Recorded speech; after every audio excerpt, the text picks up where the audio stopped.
Most are afraid of unknown depths, skirting shores thinking world flat, and with the island girls in celebration of new religion. Nobody led me or said this way. I sailed alone on makeshift raft with wind as companion.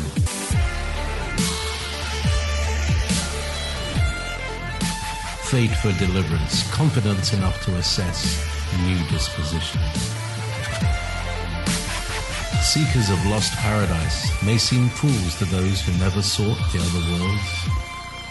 Welcome to Momentary Zen with Zen Garcia. Visit www.fallenangels.tv. You're listening to Revolution Radio. As little as long ago, or as far away as forever, this is where we meet to celebrate what never was as it comes to pass. Welcome, friends. I'm your host, Zen Garcia. This is Momentary Zen here on Revolution Radio at freedomslips.com.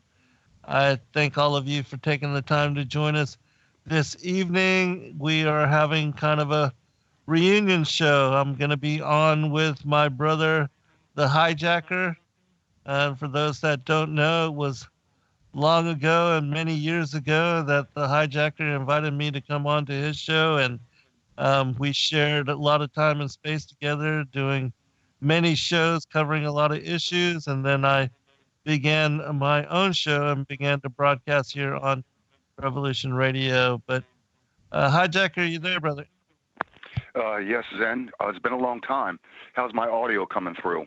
Sounds good. And also for the listening audience, if you would, let us know whether you're hearing an echo or a reverb, or if the audio is clean and everything is good. I appreciate all of you. And tonight we're going to be speaking about lost, forgotten, and forbidden history, especially with regard to Tartaria and the mud floods and other cataclysmic events, lost technology, culture, civilizations. And I know that you've been studying and looking into this, Hijacker, for a while now, and as of that it's been an issue of keen interest to the listening community and especially to the YouTube audience, that a lot of people have begun to look into this particular topic. And it's an interesting and fascinating aspect of history, which has been completely disregarded, swept away, and hidden. So much so that most have never even heard about Tartaria, and most have no idea that it seems to have been, even most recently, one of the largest empires widespread in the world, and that even before the founding of America, that North America, Central, and even South America, portions of it were part of the Tartarian Empire. And so we get you to comment on that. Yeah, Zen. So what we ought to call this, the grand, not the grand theory, the grand unified, yeah, that's it. The grand unified theory of history. And so I'm actually a bit of an expert on both the Tartarian Empire and what's going on with the mud flood. An online expert, so to speak. I've just done a lot of research. I got a lot of notes. In fact, anybody out there, this is going to be like a fruit cake. It's going to be really thick with a lot of information because I really have gone through this. And what triggered this grand unified theories and was actually in your second book, The Great Contest 2, at the end of chapter 18, you went into basically how the serpent seed line, basically the Nephilim went on past the flood. And I'm looking at all this information, and it's actually very factual. There's like 8 or 9 different disciplines, architectural history, anthropology, what do you call, I can't say the words, and you're going to have to help me with a lot of this stuff because I'm just not as educated as you are. In other words, what do you call a person who makes maps? It's a cart something. Cartographer. Cartographer. Right. Yeah. So anyways, there's like 8 disciplines for, anyway, so at the end of your book, I thought, something's not right. There's something not right from what I can visually see, what we know, and what happens in Noah's flood. And so I got to looking around, and in different references in the Bible, it talks about the people under the earth, both in Job and also in Revelation and 1 or 2 other places that there's actual, it talks about like living people under the earth. And then we have all these stories about the Hopi, the Native Americans saying these ant-like people before this great flood or whatever took them into the earth. And so I'm starting to call on the question, did really 8 people produce all of the people now on the earth? And then especially when you take a look at two of the largest ethnic groups, and that is Africans, I'm talking about black Africans, and that group of people, and then also the Han Chinese, and how they're so different. We really, out of 8 people, in other words, produce those type of variables. And, then I'm looking at the Noah, and it was a worldwide flood, but there are all these stories about underground chasms and different places that people could have gone to survive it. Now, above the earth, it appears that nobody survived. But is there a hollow earth? We got stories about that. Of course, all this stuff's in the North Pole. We got stories of, people actually going to those 4 sort of island continents with the 4 rivers that actually go into, I got to help me out with that mountain. There's like a mountain in the middle of it, Zen. It's, Mount Meru. Yeah. Meru, is it? Yeah, Meru. Meru, right. Yep. And so that's when I started thinking, wait a minute, there's a thing here that we don't know, that's completely hidden from us. And so this grand unified theory then is this, that the Nephilim, they, and the giants, this particular giant race, when they heard, and even though they were in rebellion against God, both the fallen ones and the Nephilim, the giants, I believe that some of them, as soon as they started seeing Noah build this ark, and he's talking about there's a flood coming, and as you made mention that Noah didn't even come out of the mountains, he actually built the ark right there in the mountains because he knew the water was going to, yeah. And I'm thinking, you know what? The ones that weren't that smart, they laughed. Mm-hmm. But I got a feeling that the smart ones and the rulers, they saw that this was the word of God, and this guy was a prophet, this guy Noah, and that this thing was coming. And I think they actually then started to conspire, and they started to search the earth. How can we survive this? And I think they found places within the earth in which they weren't drowned. And then no sooner did the flood happened, then I think they took both themselves and their slaves. This grand theory of history is that mankind has been enslaved. So basically, in a nutshell, what I'm telling you, I believe now that there was a race of giants that had a worldwide empire, even at the days of Noah. They saw this flood coming. The smart ones went ahead and they figured out how to hide within the earth, different places. After the flood, they came up with their peoples, and they restarted this, and that we've basically been ruled all the way up until the biblical times when Joshua went, and in other words, the 31 giant and their kings of Joshua, the wars, the book of giants that you write about. I think that was just part in that particular area. I'm thinking then that the whole rest of the world already were having civilizations, and that the people that were under these, and when I'm talking giants, I'm talking 20, 25 footers. I'm not talking the 7 to 9 foot, red-headed giants, that were concentrated in North America. That was more or less a subspecies.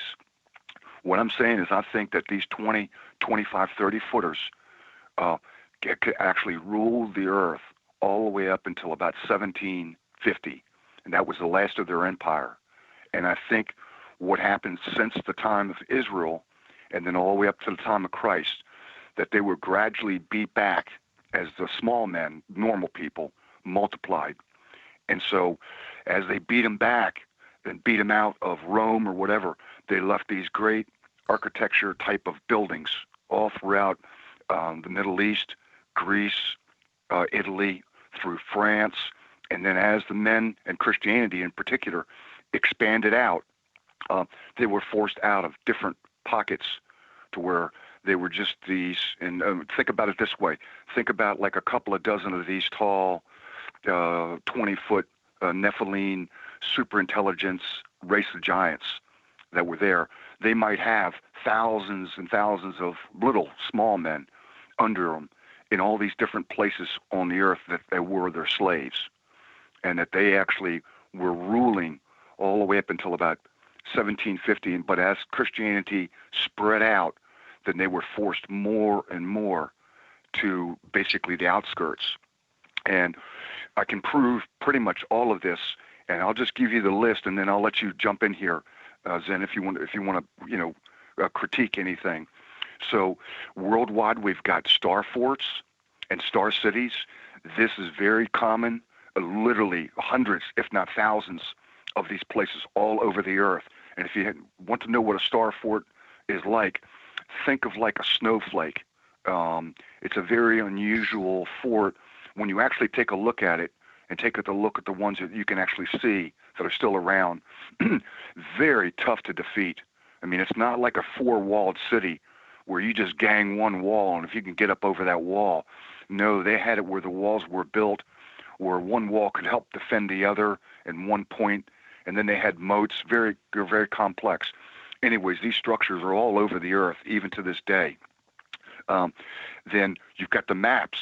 If you actually take a look at the maps, and I'm talking maps all the way back into the 1200s, the early maps that we've got. This one guy, Barnabas Nege, who I don't know why he turned his back on his religion, although somebody did tell me on his faith, did tell me that, because he said he used to be a Christian, but now he's not. But then one Christian told me, no, you don't understand. In that culture over there in Romania or whatever, when you grow up, that's what you're identified with. It's like somebody who grows up in a Catholic church.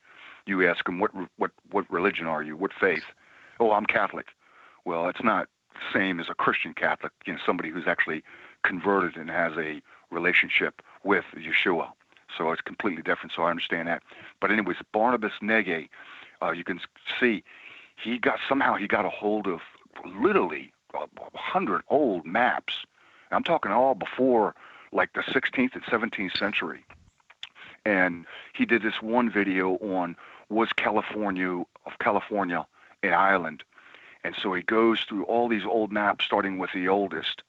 And what you immediately notice is that all around the ice ring, there's actually developments, and you can see where there's structures and all kinds of things all throughout Africa. There's civilizations, Sydney, Australia, even Japan. And so you take a look at all these maps and you start to realize, wow. And then he gets the map all the way up until that point. California was an island in all these different maps. Right. But 1744, everything changes. California becomes part of the United States. There's something that happened. But not only that, all the maps in 1744 worldwide seem to change. So it's the maps. Then the third thing, you got the actual architecture. What it is, these Greco-Roman type of grand structures that you see in Greece and in Italy, Rome. It's a type of buildings. Well, it turns out these buildings are all over. These Romanesque, Victorian type of towers and domes really huge concrete blocks. And then the other thing that goes along with all these different buildings, which are all over South America, you ought to see the one in Japan, Zen. You wouldn't believe it. It's like a Roman Greco temple. It's completely out of place in Japan of its architecture. This incredible building. I don't know if it's their parliament or whatever. Really old. But anyways, this type of architecture is all over. And then the other thing that goes along with this particular architecture are all these huge doors. I'm talking Right. 25, 30-foot doors. So you got the architecture as well. Then the other thing, Zen, and you do a lot on this, we're finding these old bones, huge bones, all over the earth. There's one guy that wrote a book, and for the first 120 pages, it's nothing but old newspaper articles in the United States where people find all of these huge skeleton-type remains. And you're talking 18-footers of giants they pulled out of the mines.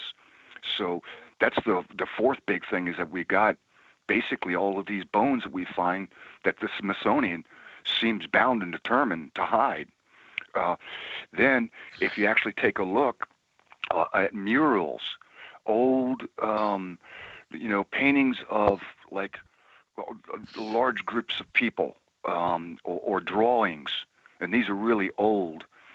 In all these drawings, and there's literally hundreds of them now, you see all of these really tall, giant people, and then right beside them, some of them not even up to their knees, some of them only like not even up to their hips, are full-grown adults.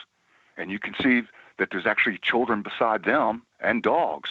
So you can actually see that, look, these are really large people on all these murals and all these drawings. And so you got that whole discipline in which, if you go back, and you can see even some of the portraits. And then if we keep bringing it forward, if this theory is right, and these Nephilim giants, and I'm talking 20, 25 footers, ruled us, great groups of men, where they basically built the Cathedral of Notre Dame. They built all these places. They were their homes and their temples. And you got these buildings, and then something did happen, then that's not that long ago. And so now we got photography. And so now if you actually do the research and look at old photographs, and the first photograph was taken in 1825. So that would be about 75 years after what I think was this great mud flood. Now, some people want to say that there was another event, 1809 to 1806, and that's when the New Madrid quake happened. It rang bells in Charleston, South Carolina. The Mississippi went backwards, and that there was a great mud flood event then. I think it was a secondary event.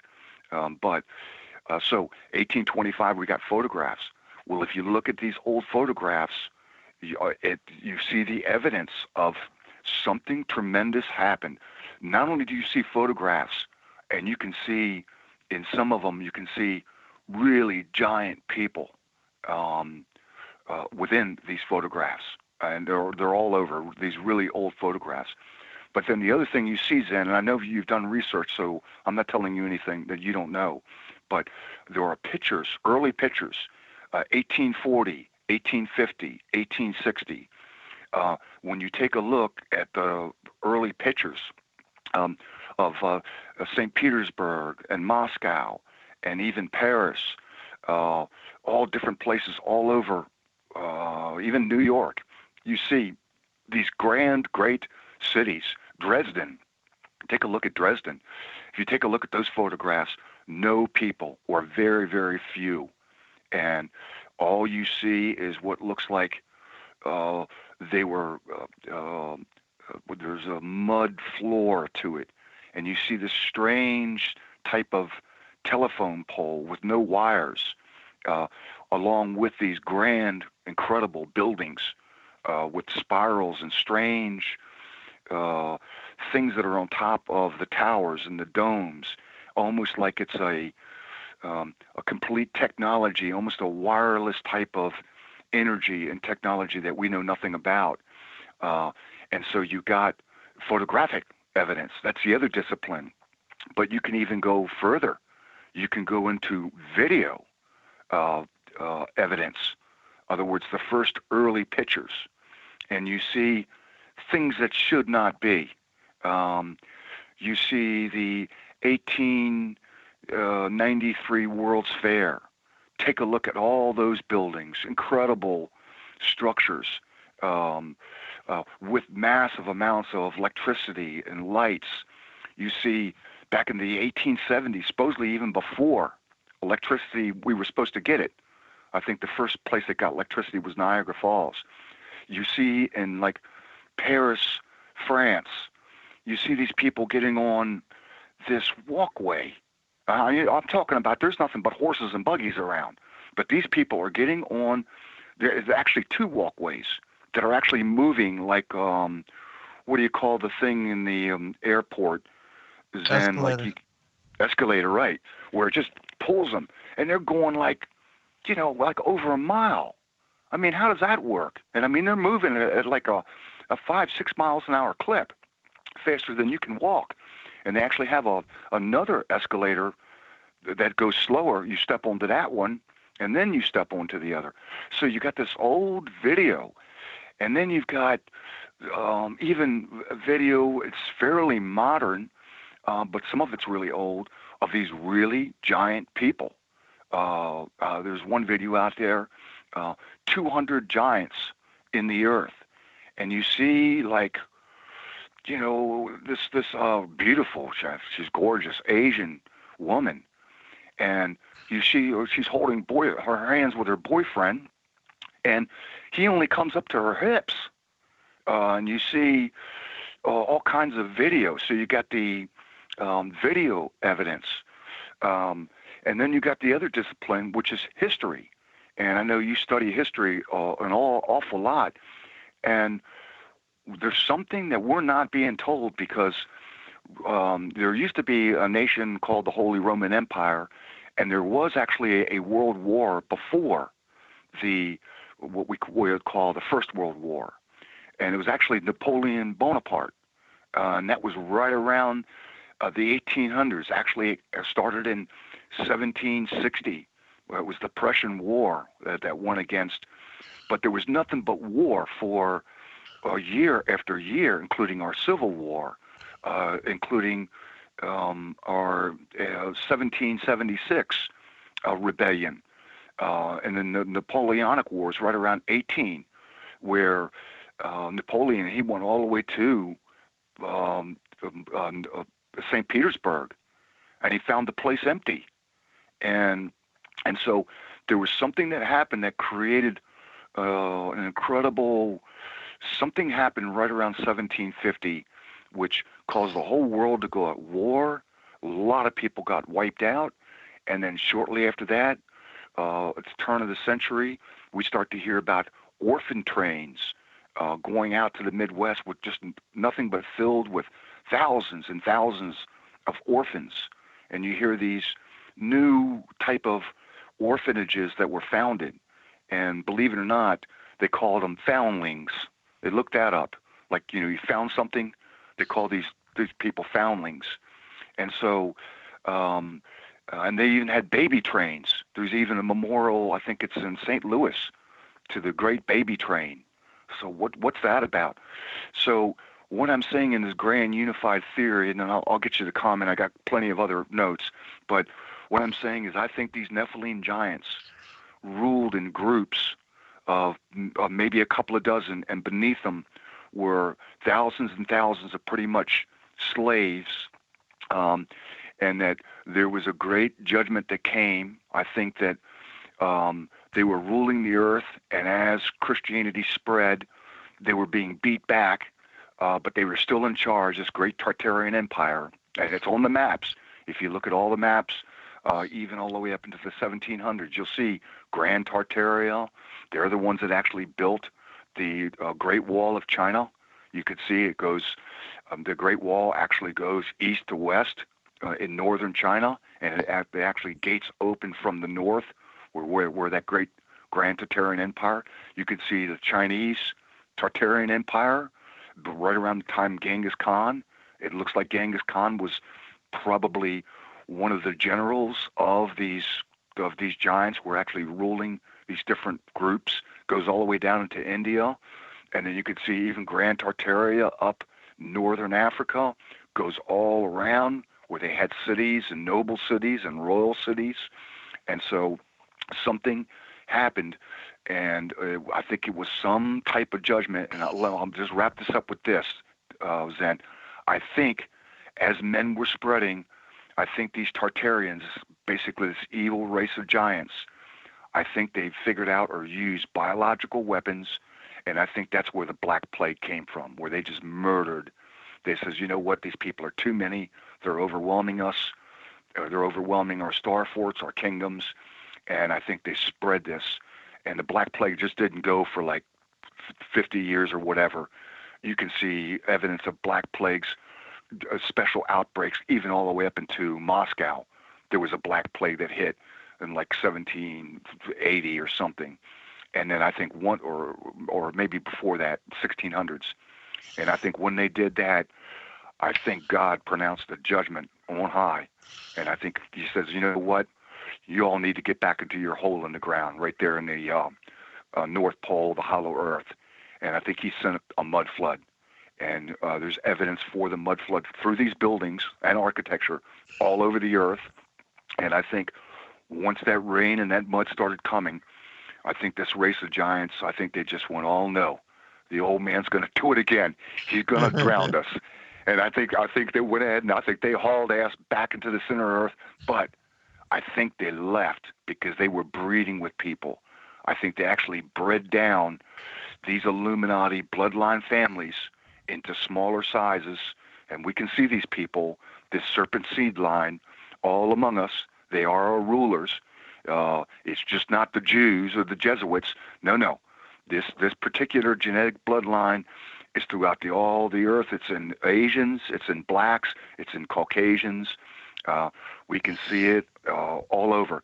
And I think they left, as they pulled back, they left their family, basically, in charge. In fact, in some of these murals and portraits, you can actually see these really tall, giant, 20-foot type giants holding, reaching down and holding hands with looks like little bearded men, and it's almost like their family or something. It's not a child. It's a grown man. And so I think they pull back and they go, if we stay on the earth, all these little people, they're going to keep on doing what they've been doing. They're going to keep wiping us out, killing us, these rebellions. I think these Tartarians actually crossbred with the great ape. I think that's one of the ways they kept all these different kingdoms and places intact. They figured out how to breed with them. They create these Bigfoots, these monsters, and so they could keep people in all these different cities, because if you went out into the woods, the monsters will get you.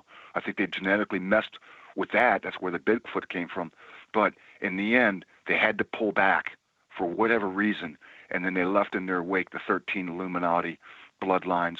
And so the history that we are getting, I don't think is the true history. Just like right now, they're censoring everybody, wiping out. They got book burnings. Google is scanning books, making it digital, and we actually hearing about semis of old books being burned up, to where they're just wiping us clean through the digital. And you can actually see it now, wiping out whole websites and YouTube accounts and all this different history.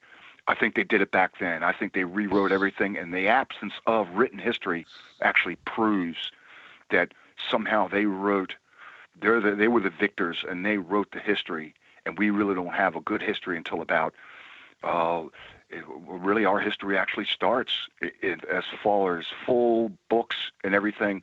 It starts right around 1750. And then one other thing, Zen, because I'm talking too much, you can see I'm too hyped up.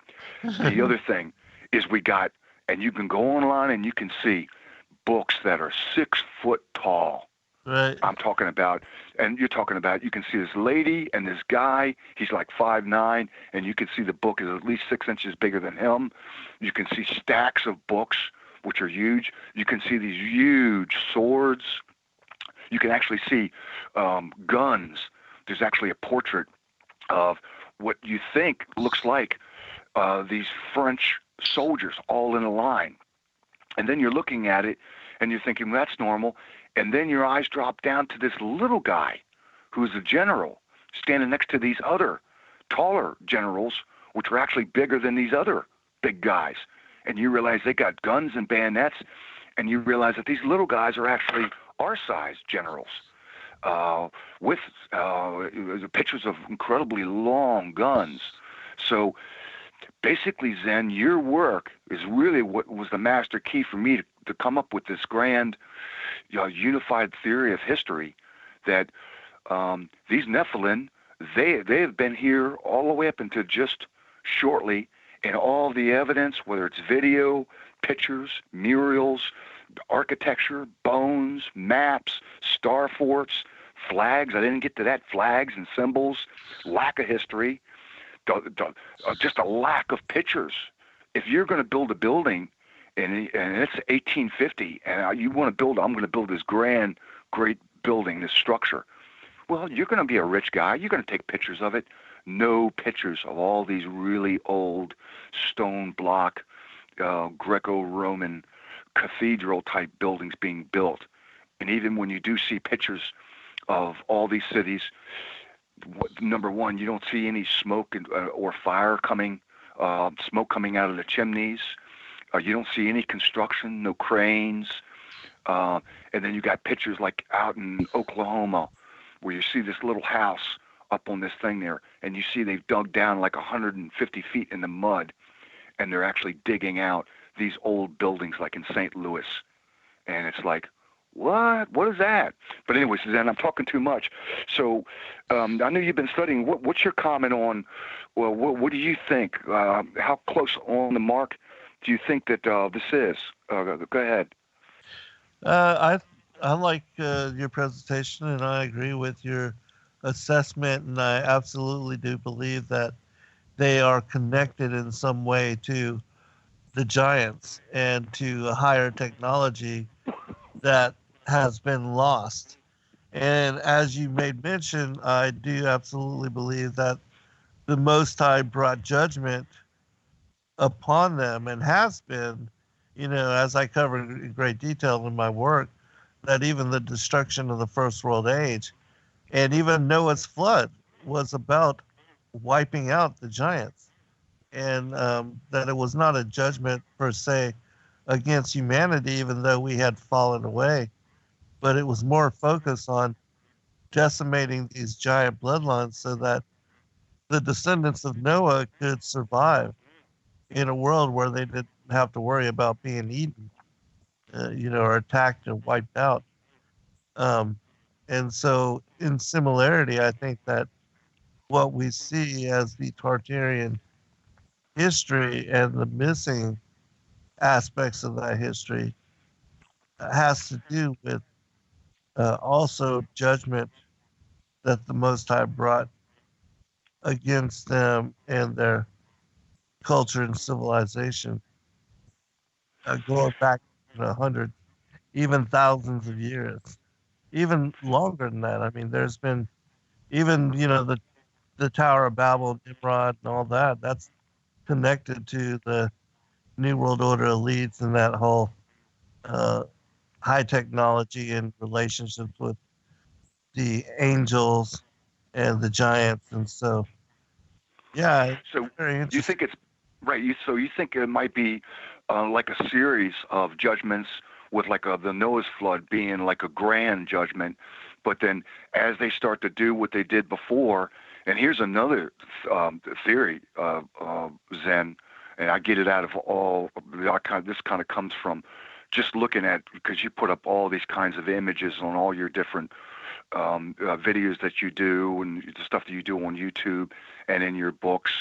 You have these particular type of grand structures, but these particular very unique architecture, like a Notre Dame, or like some of these Greco-Roman temples in Rome. In fact, they are all over. Take a look at the Kremlin. Take a look at some of these places all over, even in Sydney, Australia. Just absolutely incredible, beautiful structures. But I'm actually starting to think, Zen, that these fallen ones and their sons and daughters, the Nephilim, I think they have some kind of memory of actually what heaven looks like, because it is almost otherworldly. I think that the reason why they're so obsessed with pyramids and they're so obsessed with this type of Greco-Roman, Victorian type of architecture is, I think, actually in heaven, Zen, that's could be when Jesus talks about a mansion. I'm thinking he's not talking about like a 5,000 bedroom house on the cul-de-sac that we build. I'm thinking that his idea of mansions are these type of grand type of architects' buildings, and that maybe they remember, they have like a shadow memory, and they're actually trying to recreate, the grand glorious structures in heaven here on earth, which they seem to be. We don't seem to be able to duplicate them.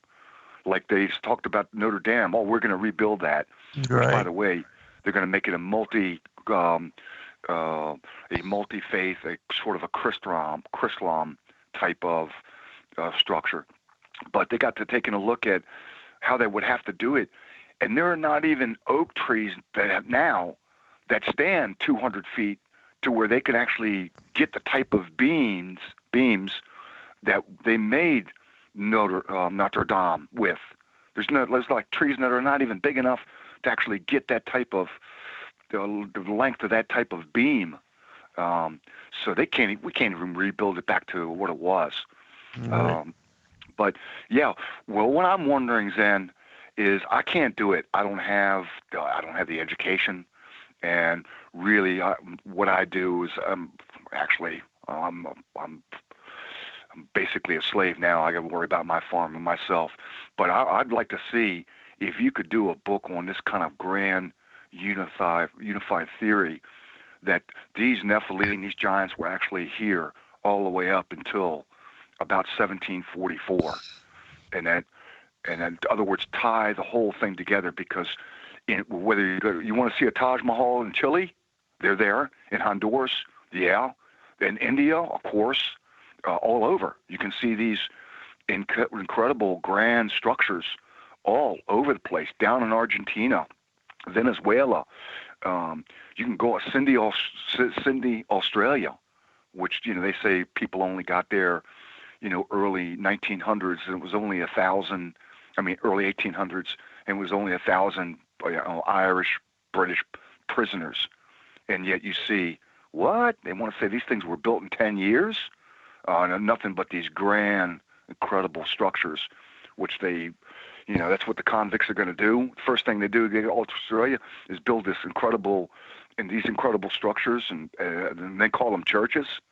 Something doesn't jive. But do you think that you might have, you'd be willing to do a book on, the Tartarian Empire and maybe rewrite history, Zen? Because your work, if it continues, this kind of information, and you can pull it together. You're a researcher. Are you thinking about that? What is your next book? What are you doing now? That go ahead.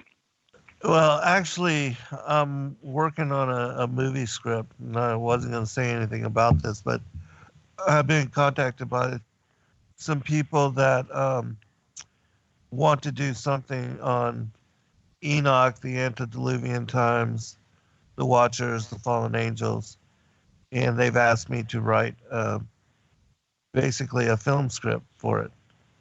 And so that's what I'm currently working on. But yeah, I would consider at some point doing something on the the Tartarians.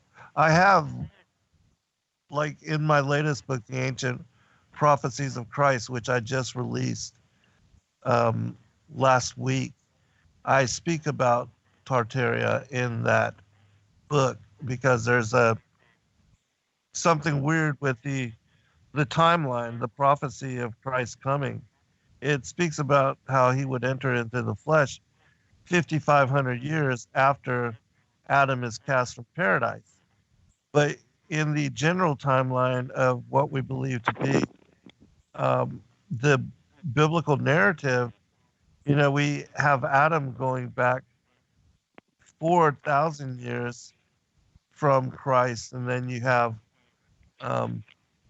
basically Abraham coming in between there. You have, and then Christ was born at the year 0 or 3 BC, around that area, and then 2,000 years more of history.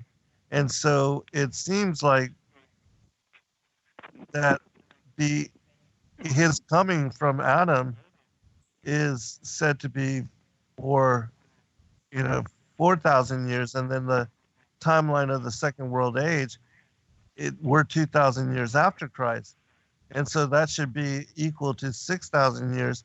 And yet the prophecy that I've discovered within many different books speak about Christ coming 5,500 years after Adam is cast from paradise. And so that doesn't add up to the general timeline. And so I speak about that in that particular book, and I allude to Tartaria, to the lost history, and the missing time, and also this missing culture. But certainly it's not an entire book or anything. But yeah, I could consider something like that. It's just, finding the time. And then I don't claim to be any kind of expert on this particular topic or subject. And I know that there are other people that have done a great deal of research and study in this area. And so I don't know, maybe I'll partner up with somebody to do something. Right. Well, there's a few good people. Let me just give them a bump, because they do really deep work. I mean, just like what you do with the serpent seed line and with the flat Earth, how you go into detail, the firmament. These people are like, I mean, I don't know how they find the time to do all what they do, but one is British flat Earth, Martin Lunking, right, yeah, or whatever. He did. I don't know where he's tapped into these Masonic databases and libraries somewhere. I don't know. People are feeding him stuff because he's got incredible pictures and maps and just writings. Absolutely unbelievable. Also, British flat Earth subs. That's another guy. He's an offshoot. Of course, Barnabas Nege, he does a lot of it. I've got anyways, there's an awful lot of them out there that do a lot of work. I wish I could remember everybody's name, but I can't. I just go through so much information. But the other thing, when you write this movie script, Zen, and this is the other thing that I noticed, this is like, I went through like 8 or 9 different disciplines, of evidence, architecture, maps, photographs, video, that type of thing. I went through all that. There's another thing that actually is popping up, and that is, it is looking like that the Atlanteans, a lot of people believe that when Atlantis fell, that they actually became like the Egyptians, and that was where the Egyptian, great empire came from. And then a lot of people believe that once the Egyptians fell, that they actually fled to, they became the Phoenicians, or maybe it was the Atlanteans became the Phoenicians, that became the Egyptians, that became the Tartarians. But anyways, this is my point. My point is, these Atlanteans that became Phoenicians or Egyptians, and then they became Phoenicians, and then they took up residence in what they call the city in Italy that's full of water, Zen. It's a Venice. Grand city. Huh? Venice. What is Venice? Right, Venice. In other words, then the black Venetian families, and then they actually pulled back. This one guy thinks that that group pulled back to the Swiss Alps, where they built these more grand structures, same type, fingerprints all over it, same type of people, and then ultimately it became the Grand Tartarian Empire. But there's things that stand out about them and their architecture, and that is the fashion and the dress. In fact, take a look at even ours. Look how we dress up in our capital, George Washington, with wreaths and halos and garments. It's like Roman type of silk clothing. And in all these murals you see, they all have a certain fashion and type looking. The other thing is that this evil giant race all seem to be white, which I guess will give fuel to the black Hebrews that white people are blue-eyed devils, we're a spawn of Satan or whatever. But anyways, they do seem to be all white. So, and white people are pretty violent, so maybe it could be very well that there might be some contact there to where those genetics are throughout that, but they do seem to be that. But they all have this type of Phoenician, Atlantean type of look and dress to them. With their statutes and their cherubims, and they're able to do marble all over. It's absolutely incredible. In fact, the Vatican now is shutting down. Did you hear just on the last day? They're shutting down the Sistine Chapel, and what? that's like for what? I think renovation. They're going to do something. Really? Yeah, but that's half of art history. So here it is. What little art history that we got, which this guy British, Flat Earth British or British Flat Earth, he goes through a lot of it, and he shows that these Phoenician, the Tartarian, he thinks they're Phoenician, Atlantean, Egyptian type people, in which they leave their images everywhere. They're always looking down on us like they're so wise and everything, smiling.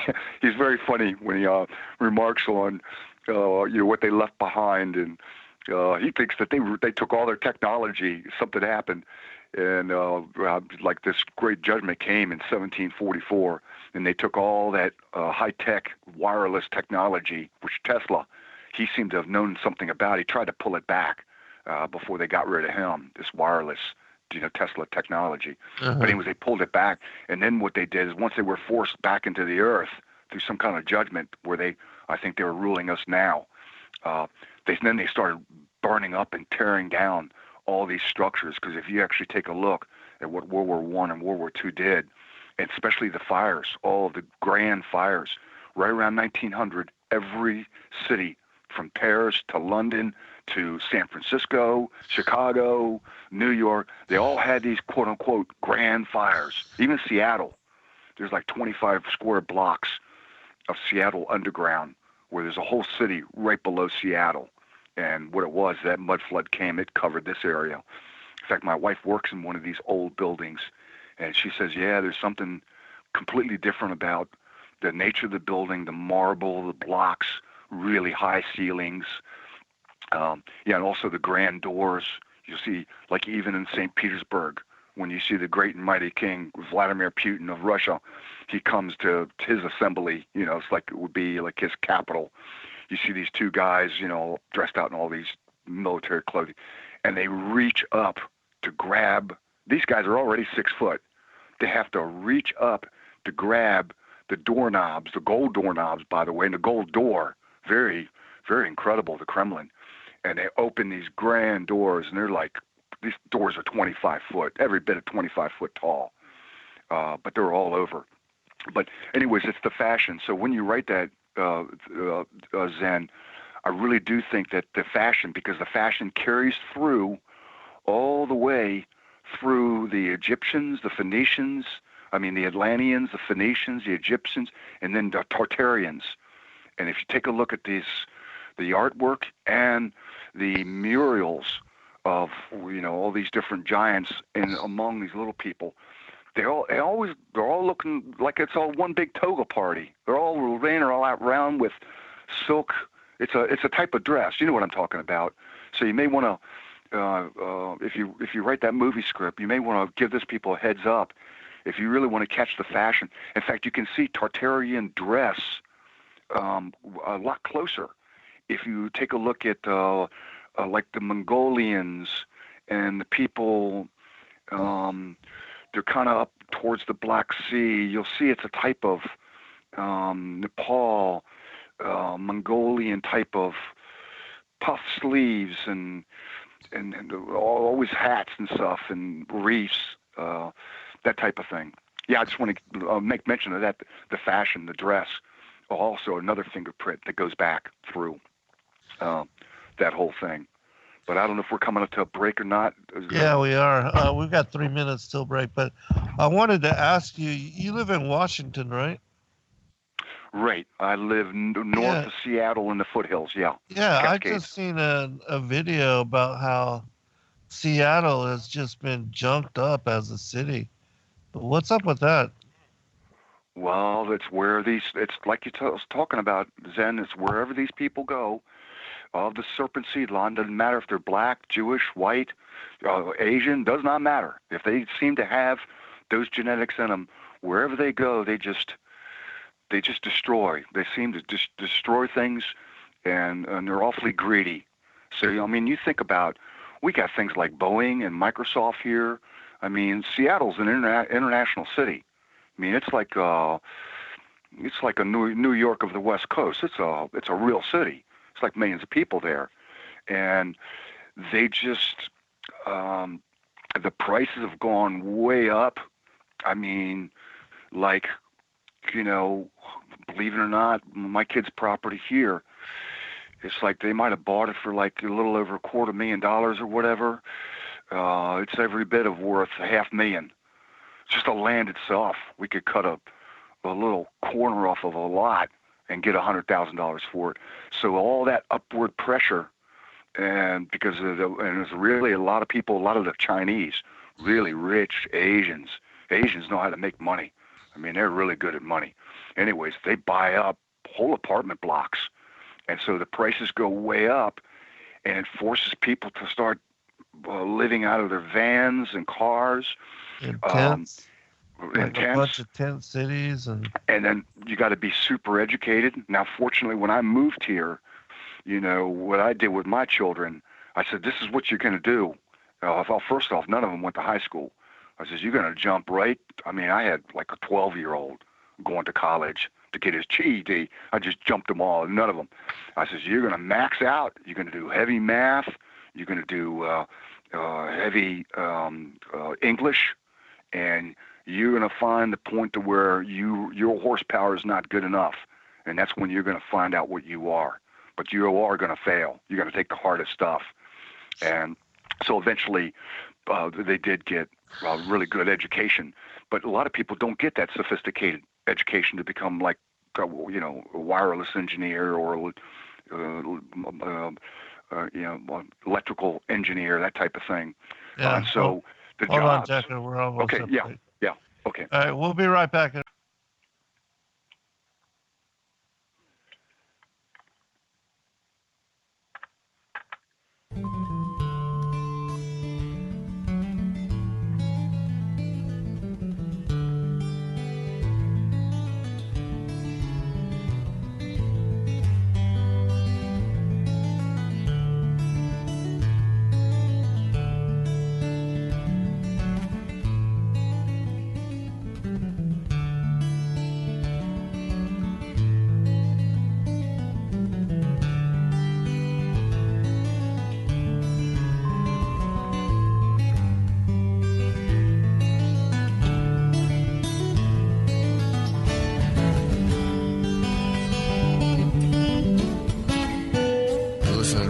Radio at freedomslips.com, and we'll be right back after this message.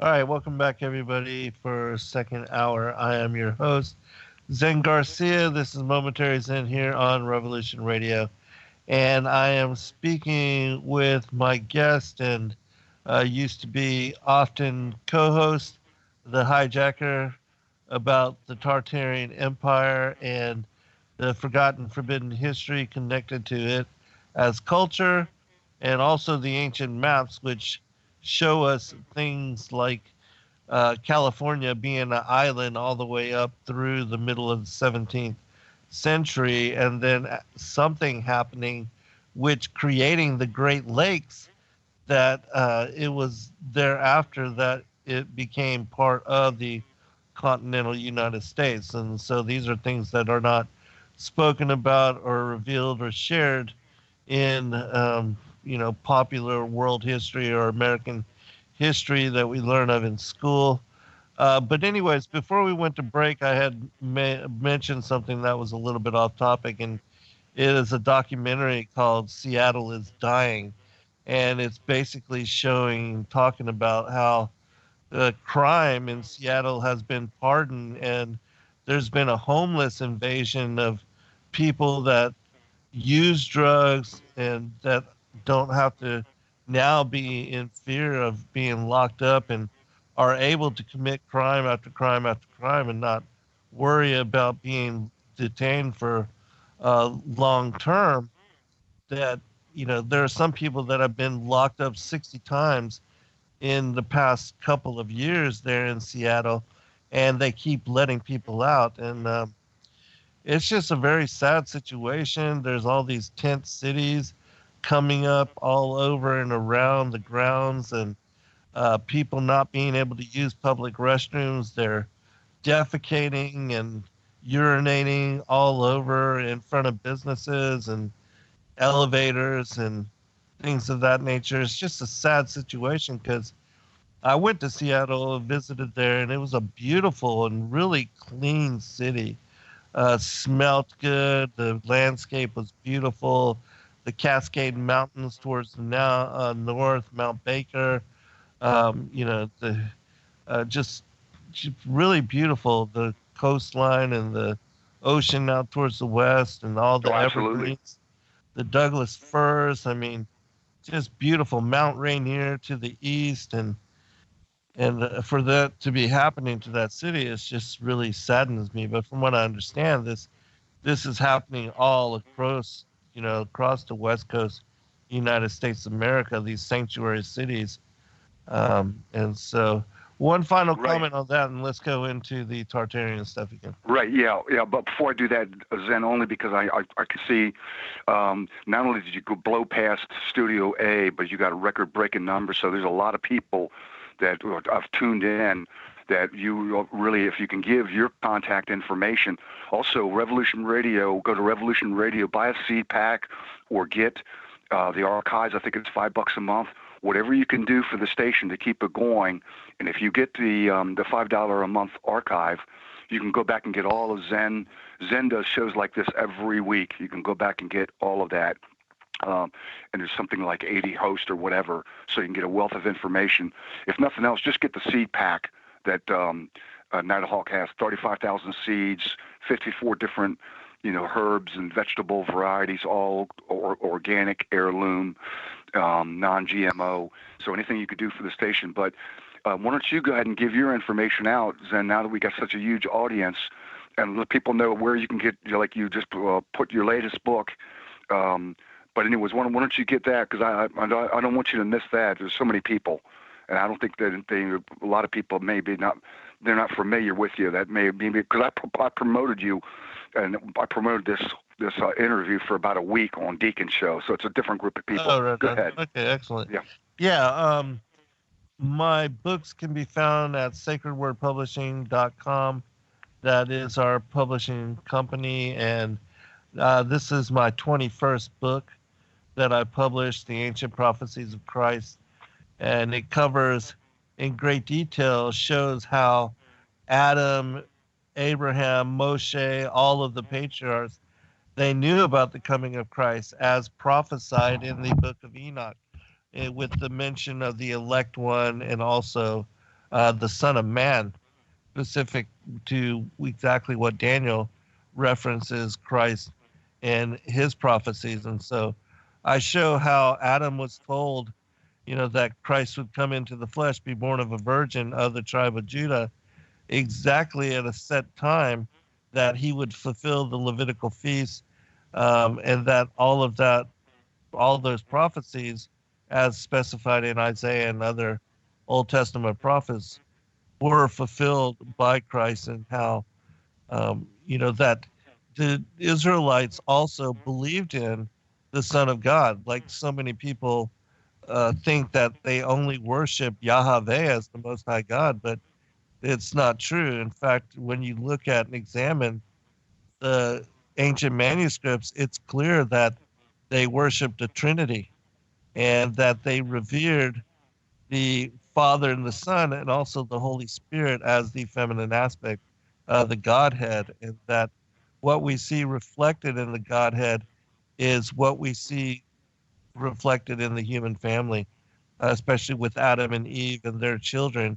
It's the same thing, that they are a type and a shadow and a representation of what we see in the Godhead, with the Father, the Son, and the Christ being the only begotten, and that the Holy Spirit represents the motherly aspect of that portion, that male and female created He them, that both male and female, and the family is revered and sanctified by the Godhead, and all that is carried all throughout the scriptures, all throughout time, and passed down through the patriarchs. And so, this information being lost, I bring it forth and share it again to show people that Christ was the long-awaited Savior Messiah, and that He fulfilled the prophecies that were laid out, not only in the Old Testament, but all throughout even the extra biblical and extra canonical materials. And so you can find all of the other books that I've written as well, the many collections of ancient manuscripts that we've put together, like the collected works of Enoch, the Great Commission 1, 2, and 3. The third book being specific to the prophecies of the end time apocalypses. Another, the Yahushua Christ, the infancy, early childhood, and lost years, which is another amazing text, the medieval Irish Apocrypha. So many different books on prophecy, and just Oh, and your three big sellers too, Deacon. I mean, not Deacon. Zen. Your three big sellers. Lucifer, Father Cain. That's a must book. Sons of God, Who We Are and Why We're Here. That's a must book. And the Firmament. Those are really big breakthrough books.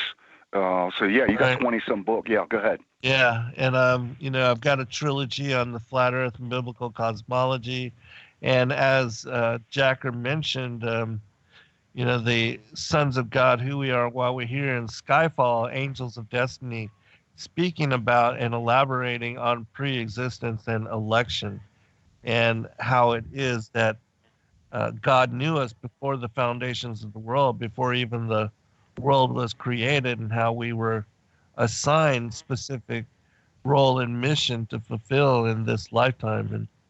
And so all of those kind of topics, and then I think that the ones that people should start with to get a better understanding of the bigger picture, and how the war in heaven led to what is the enmity between the seed lines and our current uh, contention with the New World Order elites, the Great Contest 1 and 2, the war in heaven and the enmity between the seed lines.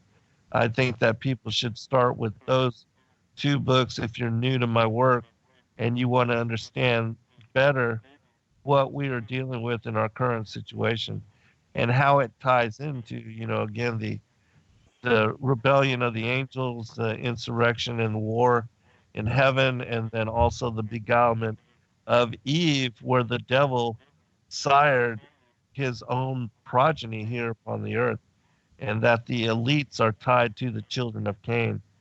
And, they're a bloodline and a family that are contending against the children of Adam, which I think all of these things are very important to understand if you want to make sense of what's going on in the world. Yeah, it's a master key. Actually, you really can't even understand your Bible. What Zen's works did is so mind altering. It opens your mind to where you all of a sudden can understand something. It's like a master skeleton key. It just unlocks it. And I remember when I first real early on, a couple years ago, Zen opened up to the whole serpent seed line, because I couldn't figure my life out. I was so hellish. I was a political writer, always getting just could not understand how all this stuff worked all together. How? It's just me, and I walked around, cursed him. But then once he basically said, no, there's a whole nother world out there, another force. It was like my mind just was able to put it like this. It's like having a 500-piece puzzle, one of those giant puzzles. And I was able to put together a lot, but I just couldn't see the picture. I couldn't put the rest of the pieces together. But as soon as Zen opened my mind up, it goes, oh no, there's a serpent seed line. There's whole nother layer of reality that you don't understand, and it's right there in the Word of God. As soon as I got that, it was like I went manic. I just took the pieces of the puzzle, like it's like bam. I was like almost like a robot. Yeah, that's it. I figured that out. That's it. And I was able to bam, and I had the whole damn puzzle put together. And I went, wow, look at that. It was like my whole life then. It's incredible, absolutely incredible. It was a paradigm shift. But just to let everybody know, this is what Zen does. I know a lot of people don't read anymore or whatever, but this is the way he supports Zen. He's got a whole crew behind him, especially his daughter, Joy. She does yeoman work. In fact, I pretty much, because Zen's so busy, I pretty much got to go through her to, when I'm dealing with that ministry. But he's got a whole ministry, so you got to buy the books. You gotta support Zen, because this is what he does. This is how he makes his living. So I just want to let people know that. And that, like you said, that first and second contest, that's the big picture. That really will show people, as well as Lucifer, father of Cain. Mm-hmm. And also I like Sons of God, Who We Are. That was my first book that I got from you. That really helped out. So anyway, that's at sacredwordpublishing.com. Right. So, and you can see he's got a whole crew there, 8 people. But anyways, listen, Zen, before I forget, I got a note here. When you do your manuscript, your movie script, and it's going to be about Enoch, right, and all that? Enoch, the fallen angels, the Watchers, the antediluvian prior times. Yeah, the giant. Here's a twist to it. And this made this movie a blockbuster. Do you remember the movie Constantine? Mm-hmm. Who was the actor? Neo. Yeah. He was in the Matrix. Keanu Reeves, yeah. Yeah, right. Keanu Reeves? Keanu Reeves. Right. So you remember in the movie Constantine, you ought to actually go back and look at it again. It's not going to taint your writing because of the unique information. But you know how in every movie there's always somebody that's got like a magical power or something that they can't see that somebody else can see, that type of thing, where the special effects.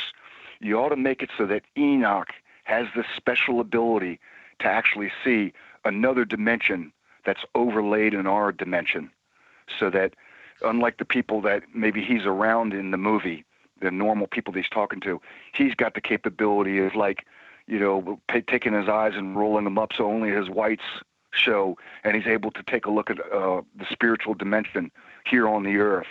That would give us some pizzazz of a magical power, because he was a very unusual person. He probably did have that power, come to think of it. He actually dealt with the fallen ones himself, didn't he, right. Zen? Yeah. He actually went up to the throne room of heaven. Quite a I don't know how they're going to be able to portray that. That's that's pretty heavy. But with heavy. regard to, I don't want to, when people their eyes roll back in their heads, they're like being possessed, and that was not necessary for Enoch. He had that gift anyway. So. Right. So, and the last thing about Seattle. So, what's happened, Zen, is that modern technology, finance, everything overwhelmed a group in the population who were not prepared for it. They weren't prepared for a world to become like all one, so to speak, all international, and the whole world coming together. and between the technology, the finances, Seattle being an international city, there's a large group of population that they lost their homes, they went into despair, the drug abuse, and you won't believe it, but if you go downtown Seattle, I'm talking about right along the interstates, right along the highways, in between. Imagine this. Imagine a major interstate, and there's a little sliver of land in between it, between the guardrails. Tent after tent, trash, just whole hillsides full of people, and it's just a complete, just dysfunctional. It's just really, and I'm hearing that there's actually a lot of cities now. It's just not Seattle or San Francisco, that there's actually a lot of cities that are actually falling in despair. So, yeah, these people, that's all I can say on that. But anyways, back to Tartaria, something a little. Do you want to talk more about that? Yeah, absolutely, right. Yeah.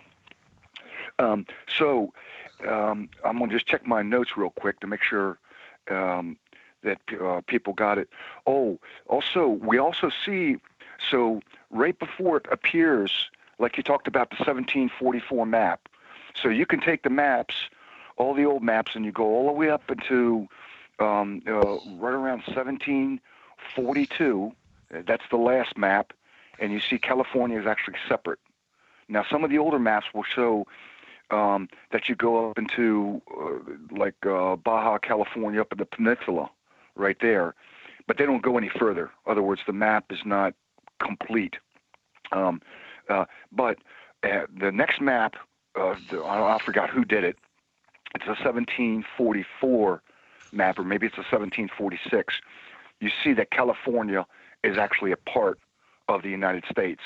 In fact, King Fernando is the Spanish king. He did a decree. So for people who don't understand this, think about it. It's early 1700s. We haven't even had our Revolutionary War yet. That's still 25, 30 years in the future.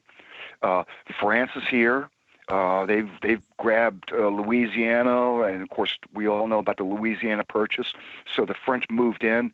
They were grabbing that land, fighting the Indians and everything. Then the English, of course, 13 colonies and the Pilgrims. You got all that. But the Spanish king, that's when they were a world power. Actually, the Portuguese and the Spanish. Shortly after, believe it or not, the 1750s, that's when they completely drop off as a world power. And it could be because of this worldwide mud flood. But they had control of, the Spaniards had control of California. And so it was a big deal once California was connected to the mainland of what you would call America, North America, because the Spanish king actually did a decree. You can actually go and look in history. In 1747, he decreed, basically, look, you French think you got America, and you English, by the way, California is now a part of mainland America. We got our chunk. We're taking the West Coast. That's basically the reason why he did the decree that California was now a part of. But you can actually go and see that decree because he was basically saying, look, I lay claim to it now. Now that California is no longer an island, and if you actually take a look at the names, San Francisco, all the different Spanish missions and stuff like that. California's full of the Spanish imprint in its names and everything else. Right. Yeah. Right. Yeah. Los Angeles. City right. of Yeah. There. Angels, Right. So. Yeah. And so but the maps worldwide, they change after that, and it's just not that California becomes part of the America. There's things that change all over, like you talked about the Great Lakes, but also there was huge lakes before that were like up in Utah or whatever that were all of a sudden drained. They were no longer there, and all kinds of things. For instance, you would think like the Panama Canal, that we dug that in the early 1900s. Right. Well, that was already in existence in these old maps. On the map, All yeah. we did was after the mud flood. All we did when we lost 6,000 people to digging out these Panama Canal through the fever with the mosquito. I can't think of it. Malaria, yeah, right. Right. All they did was actually dig the mud out. They didn't actually cut a canal. It was already there. They just dug out what was already there. In fact, you can take a look, all the canals all over the United States, on how quickly they were able to put these canals in. All they did was dig out existing canals that were already there. So, yeah, a whole history. And then the other thing, Zen, is that when we take a look at the secret societies, like the guy who wrote the dogmas. I hate to have so much information in my head. I can't think of these people's name. The guy with the dogma and magic, the Freemason guy, the bearded guy, the guy who wrote it. Albert Pike? Yeah, Albert Pike, right. So, Albert Pike, right, dogmas and something, right. So Morals that secret and society. dogma. Right, and even before that, you see the Knights Templar, where that comes about, and the Knights of John, and other words, the Illuminati and the Freemasons and the Rosicrucians and the Jesuits. If you take a look at all these secret societies, when do they start to come into manifestation? They come into right around the 13, 14, 1500s. It's almost like these ancient race of demonic giant Nephilim who are ruling the earth. They are now having children and setting up these bloodlines, but what they're also doing is establishing these secret societies in which people who they're giving them these type of genetics, and we've all seen it. I mean, you can see at will. Once you see people almost having shape-shifting qualities and elongated fingers and reptilian-type eyes, you got to take a look at some of these people who are ruling over us and are part of Hollywood and are the elite of the elite. Anyways, they set up these secret societies. So as you take a look in the timeline, Zen, they all seem to come about real close. Within a couple of hundred years, they spring up. And in our history. And so you would think, wow, that's something else, you know. Why did they all metastasize all within like a couple hundred years? You know, the Rosicrucians and not that they didn't have them before, but they weren't as many. You know, the Illuminati and, of course, modern-day Council of 300 and all the rest. And so this was the Tartarians leaving behind not only their prodigy in a smaller form, and turning gold and the cities over to them and telling them how to rule and this and that, as well as all the wars they seem to have among themselves, sort of like the Game of Thrones. Something, even though these people are all part of the Canaanite serpent seed line, they seem to want to fight, use us as weapons and soldiers, and try to take stuff from each other. They can't help it. But anyways, you see them. They get the societies in, they get the bloodlines in, and then whatever happens right around 1740, these people seem to take off, and they take their technology with them, and they come back, I guess, once in a while. It could be some of these, they got incredible UFOs. We all hear the stories of the hollow earth. Admiral Byrd, he actually went supposedly into the hollow earth and actually met him. He talks about these grand, again, Greco-Roman type structures, mag rail trains, saucers with anti-grav that actually took control of his plane, grand palaces. There was a father and a son. They took a little skiff. Wait, yeah, Smoky Gods, right. And they were in there a year, and these people were huge. You're talking 15-footers. They weren't your little 7-9 foot red-haired giants, which I think was an off-breed, who were actually more savage. Because when you take a look at some of these old maps, yeah, you see all these grand cities and rural cities in the Tartarian Empire all around the West Coast, New Orleans, all up through Florida, and then it comes all the way up to New York, even up to Maine. But in the interior, all you see on these maps is land of the red-headed giants, and these people were pretty savage overall, and they're the smaller ones, the 9-10 footers versus the big ones overall. But yeah, it's all right there. Once you actually take a look, then you realize, wait a minute, why do we have such a lack of history until about just a few hundred years ago? And then we really start to get, people, the books. People want to say, well, it's the Guten printing press, and the Library of Alexander burnt down, so we lost all that information. When if you actually listen to Vatican insiders, these are scholars that actually been there. They've come out as whistleblowers. They said, one guy said, he worked in the Vatican for almost 30 years, 30, 40 years. It was a long time. He was an old guy. And he said he could go down into the tunnels in the Vatican. And he says there's 50 square miles of nothing but tunnels that were full of nothing but libraries and books. Just an incredible amount. And he says, I was there for over 30 years, and I don't even think that I actually walked or went to the whole extent of the network of the library underneath.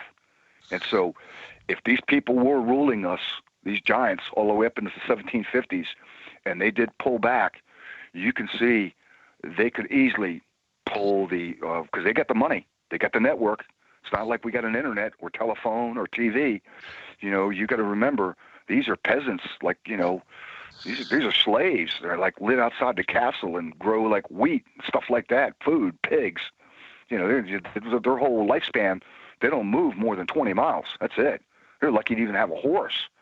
So if they were to pull out the information and actually hide themselves from history, they could easily, as we can see now, even on the internet, everybody's getting, banned and wiped out, accounts wiped out.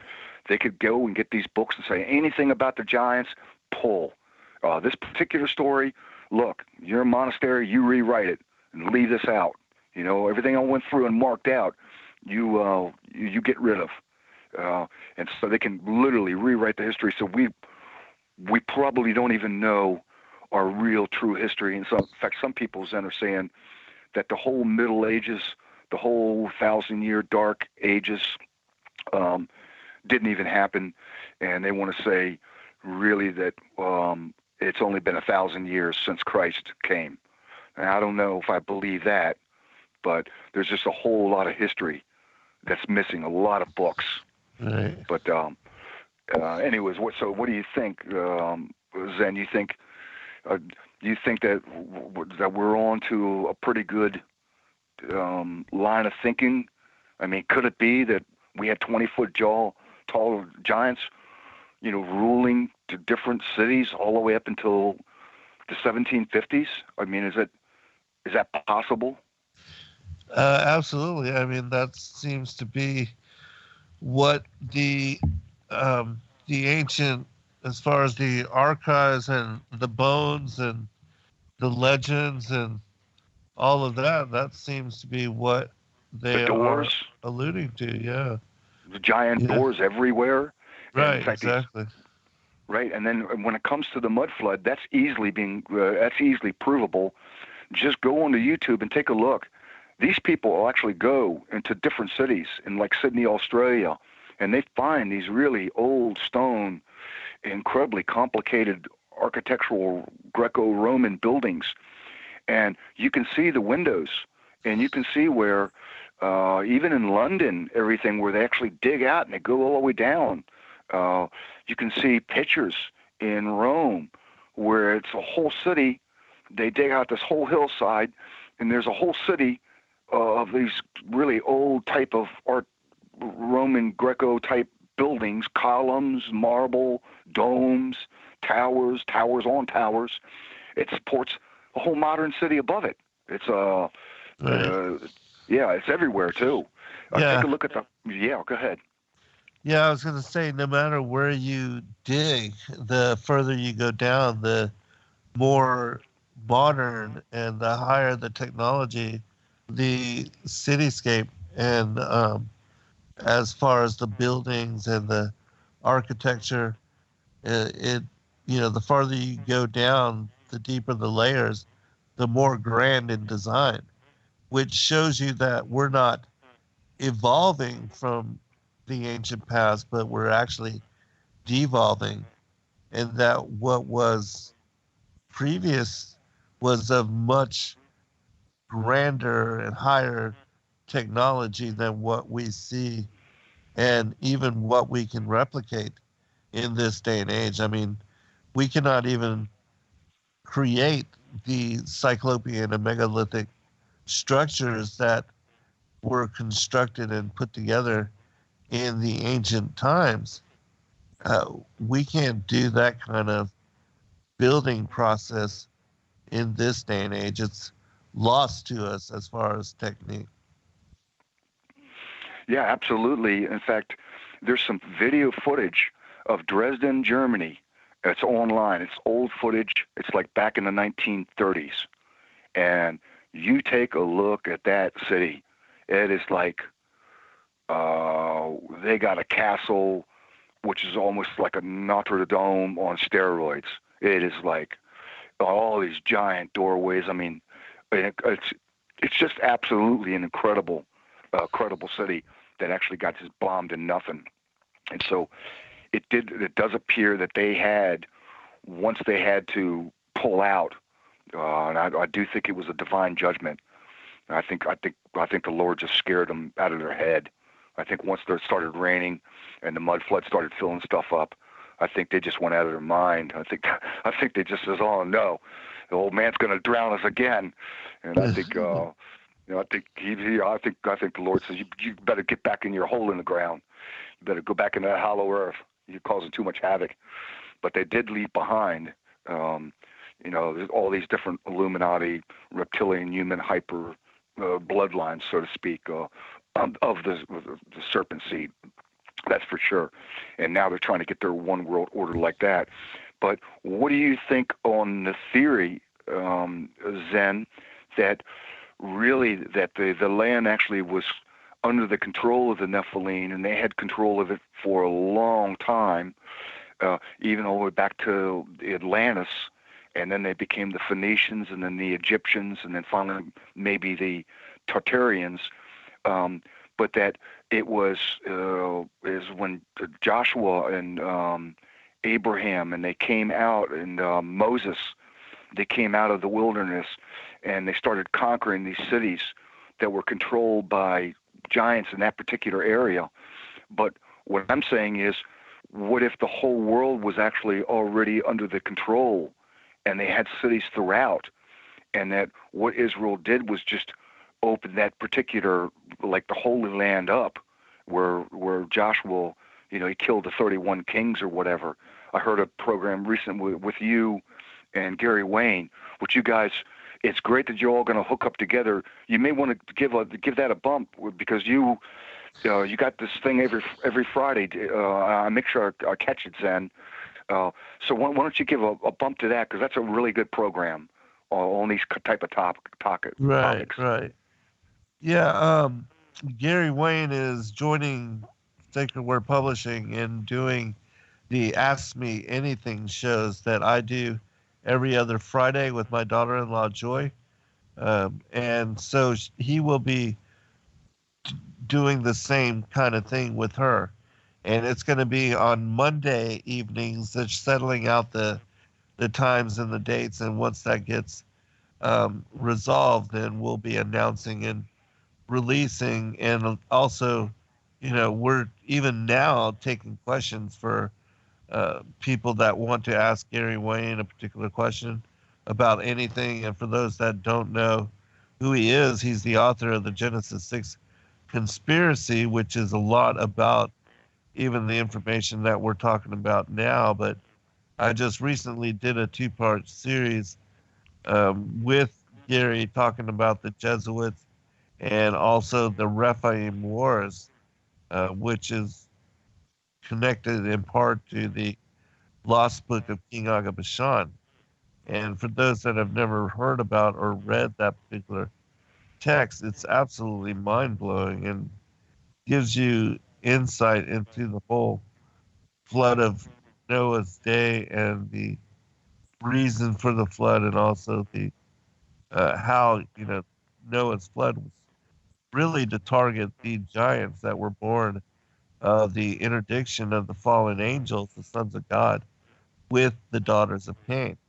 That they made this mutual pact to take wives of all which they chose, and then birthed into the world this unholy uh, race of giants, the men of renown, who, because of their massive appetite, they started to cannibalize even that of humanity, and to, in abomination, to eat human flesh and then to drink the blood, which is why when God reestablished covenant with Noah after the flood, he told them that they could eat flesh so long as it did not have the blood within it. And, of course, he would not allow blood drinking, but all of that was specific, a judgment against the giants for what they had done and what they were involved in previous to the flood. And this is also connected to the end of days, because as we were talking about, the giants live in the interior of the earth and they have been bound there for a certain time. But at the end of the age, as it speaks about in Joel chapter 2 and Isaiah chapter 13, and also the cave of treasures, which I bring all this information forth in my 19th book, Paradise, the Sides of the North and the Mount of the Congregation, where I talk about the release of the locust army at the end of days. But that it specifies that the giants and the locust army and other supernatural hybrid beings will be released from the interior and their bondage within the earth, so that they could take part in the wrath of God, and that they will be an instrument of his judgment against those not written into the books of life. And so at the end of days, these supernatural armies and the massive, pervasive destruction that they're going to bring here upon the earth will all be allowed when the restraining hand of the Holy Spirit is removed from the protection of this world. And the elites that are trying to conjure and invite into this world these dark entities, they're going to be allowed to succeed in their, the CERN and all of that, just as they did in the ancient times in Atlantis, that God's going to allow them to invite and to conjure up these demonic entities in the manner that they are wanting to.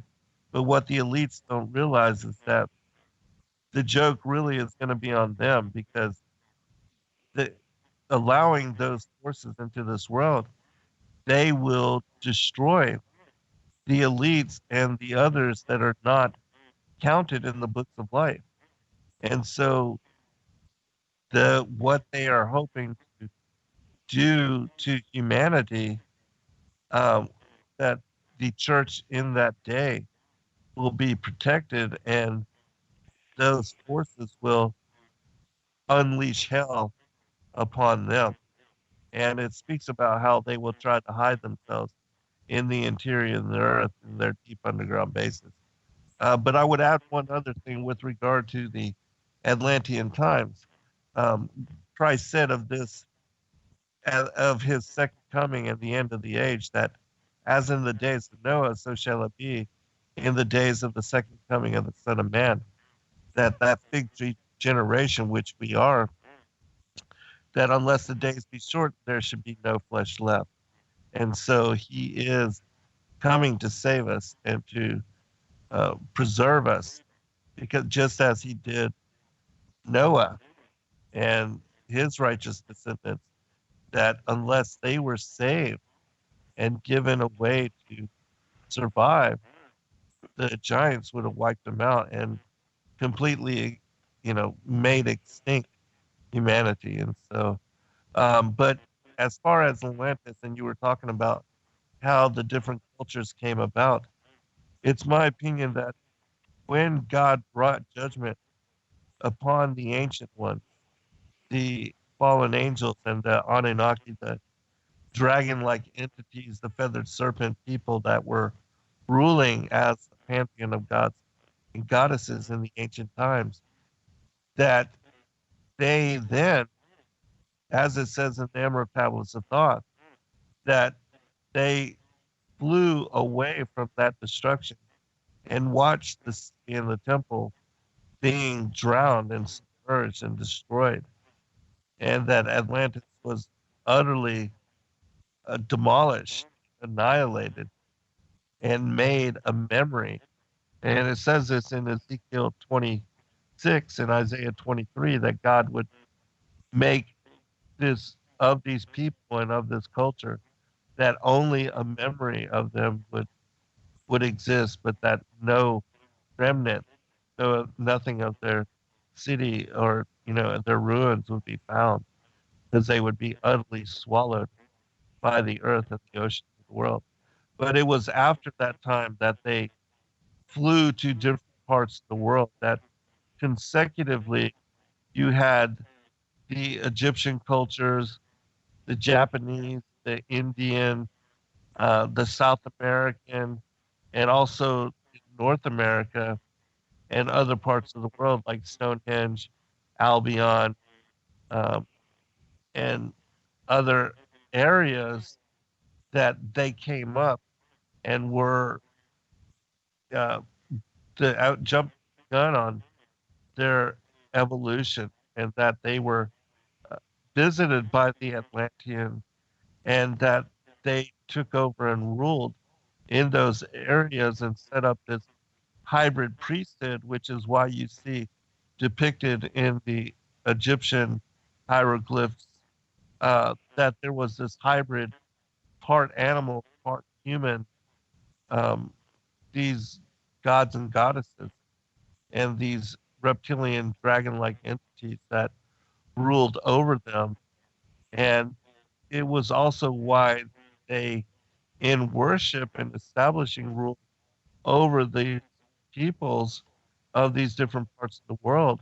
And this is also why we see the Tartarian, the archaeology and the architecture all being similar, because they were all connected to the same culture, and they all were, tied to the destruction of Atlantis or Yeah, glory, whatever it is called, in the yeah, times.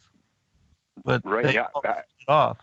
There was a diaspora where the Atlanteans went to all the different parts of the world and established and aided and assisted those cultures in similarity. And that's why we see, a predominant theme of the same kind of construction, the same kind of architecture, the same kind of megalithic style being established and incorporated in all these various and widely dispersed parts of the world, which, you wouldn't think that unless they were connected in some way, that there would be that sense of familiarity in their culture, their civilization, and their architecture. And we do see that, yes, they were connected to the diaspora of the Atlanteans to all the different parts of the world after God brought judgment upon them, and that even the mud flood was another in the series of judgments and that he had brought upon them. And as you said, they were basically like, here we go again. yeah, yeah, absolutely. And also, even the Tartarian flag, it's not quite a dragon or a lion. I don't know what the word. Yeah. What would you call that? It's a griffin. Griffin. That's it. That's it. Yeah, you know so much, Zen. Wow.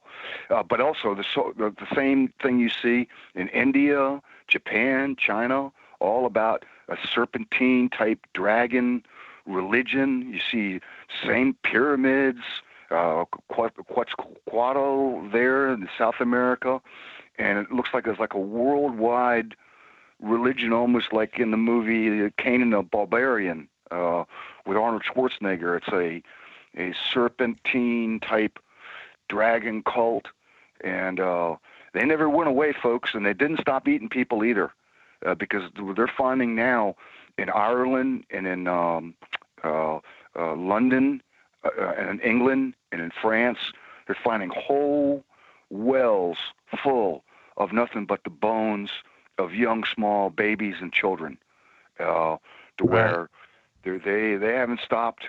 You know, it's not like, oh well, you know, not like the royals. Oh, we stopped eating. They actually have a cookbook. We stopped eating little babies 100 years ago. We're reformed now. Oh, really? Right. Yeah. So we have all these disappearances, almost 1 million children a year. All the pedophilia. So that ancient old religion that like Zen said, promulgated by the Atlanteans, and then probably Egyptians, Phoenicians, and then Tartarians, it still's here. They set up secret societies, the whole network, and they still got that Luciferian, satanic coven religion with the witches and the warlocks, the whole thing. The world is not, and you can find, speaking of what Zen was talking about with Gary Wayne, which, by the way, that Gary Wayne's book is a real big, thick book. It's got a lot pages, a lot of references. I mean, I'd like to see you two team up to do like a really big book called the History of the Tartarian Empire. That'd be one hell of a book. But anyways, Genesis6conspiracy.com. And then Zen, you can also get a lot of his stuff on YouTube at fallenangels.tv, I think it is, and Zen Garcia, right, Zen? Right. Because I know we're coming to a close. And there's a lot Endeavor of people. Freedom, yeah. Endeavor Freedom that's right. and That's Zen right. Garcia on YouTube, yes. Yeah, on YouTube. And I get a lot of your information there. But, yeah, I mean, the world is nothing like, and how they could think, Zen, that they could trick us in that we're living on a ball spinning faster than the speed of sound and ripping through the... why do you think that they thought they could pull that off? Because early on, 300-400 years ago, they knew people were so ignorant that they thought they could come up with this model, and they weren't ready for, you know, men to be able to fly and to put balloons up 30 miles to see that the earth is, you know, razor sharp, flat, up to, you know, eye level. You think they got caught flat-footed, and they weren't thinking about it, that we would figure it out? Yeah, I think, you know, it goes back to, well, supposedly the year 1666 and around that. You know, that's a really satanic number. And that being the Dark Ages or whatever, that it was during that time that Satan began to promote and to bring forth the whole concept of the heliocentric cosmology. And I think the reason he did so was, in fact, to plant and to establish the foundation for not only evolution and Darwinism, but also that the ancient aliens now, that they are our creators.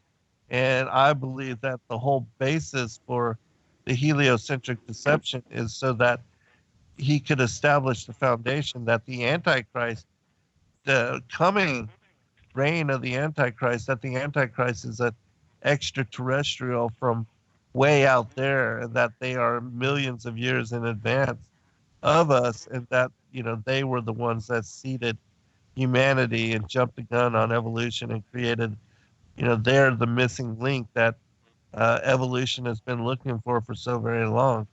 And that whole theme, because people don't understand and have a love of the truth with regard to the Bible, that they are going to bend the knee to this fake alien God, and that they'll take the mark of the beast and accept him as their false savior Messiah. And much of the world, it says, the Bible says, even the most elect could be deceived if it were possible. And so that's what I see being played out and what is being pushed and what will happen, that this particular Antichrist, he will declare himself as God, and he will be indwelt by the spirit of Satan, the Antichrist, Apollyon Abaddon, which means the destroyer, that he will come and preaching peace and unity and one world government and collective religion and peace to all people everywhere. But then he will begin to war against the saints and to target the Christians and those that believe and know Christ, Yeshua, as Savior Messiah. And so the Noahide laws, which we've been talking about with Yana and Stephen Ben-Nun, all that plays into the revelation, the beheading of the saints at the end of days. And he will use that as a basis for trying to exterminate the saints.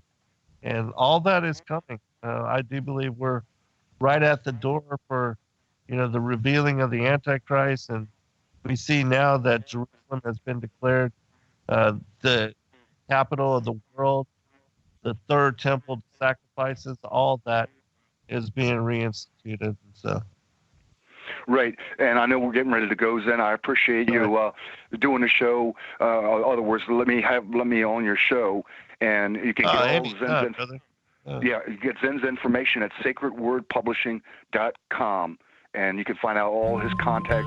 Joy does a real good thing of where he's going to be, events, or what he's doing. It's all right there, every place that you can go. But no, I appreciate this, Zen. I needed to get it off my chest. Because it does look like this is the true reality of the world that we're in. Yeah. And you're right. This great deception is the globe, is the spinning ball, is the ancient aliens. That's got to be it. And and I know we don't have any more time, but I have such we'll do it anger. Again soon. Yeah. Okay. Yeah. Sounds good, Zen. All right. God bless you. All right. Bye-bye. Shalom.